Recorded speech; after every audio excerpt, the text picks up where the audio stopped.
السلام علیکم، how are you my YouTube family. امید ہے کہ آپ سب ٹھیک ٹھاک ہوں گے۔ آج ہم اردو کی کہانی کر رہے ہیں نا اتفاقی کا انجام۔ کسی جنگل میں دو موٹے تازے بیل رہتے تھے۔ ان میں بہت گہری دوستی تھی اور دونوں مل جل کر رہتے تھے۔ ایک دن دونوں جنگل میں ہری ہری گھاس کھا رہے تھے کہ وہاں ایک شیر آ نکلا۔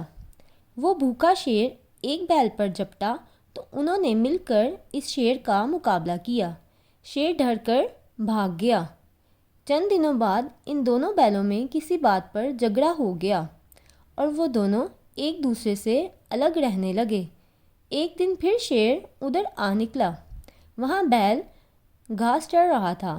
اکیلا بیل دیکھ کر شیر نے اس پر حملہ کر دیا اور اسے چیر پھاڑ کر کھا گیا۔ کچھ دنوں بعد اسے دوسرا بیل بھی اکیلا گھاس چرتا ہوا نظر آیا تو وہ اسے بھی چیر پھاڑ کر کھا گیا۔ دیکھا بچوں، دونوں بیلوں کو اپنی نا اتفاقی کی کتنی بڑی سزا ملی۔ جب وہ دونوں مل کر رہتے تھے تو وہ شیر کا مقابلہ کر سکتے تھے، اور جب اکیلے اکیلے ہو گئے تو شیر نے ان کو کھا لیا۔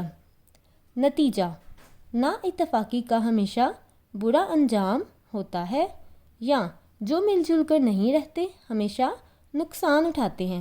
اس لیے ہمیں ہمیشہ مل جل کر رہنا چاہیے، پیار محبت سے رہنا چاہیے اور لڑنا جھگڑنا بالکل بھی نہیں چاہیے۔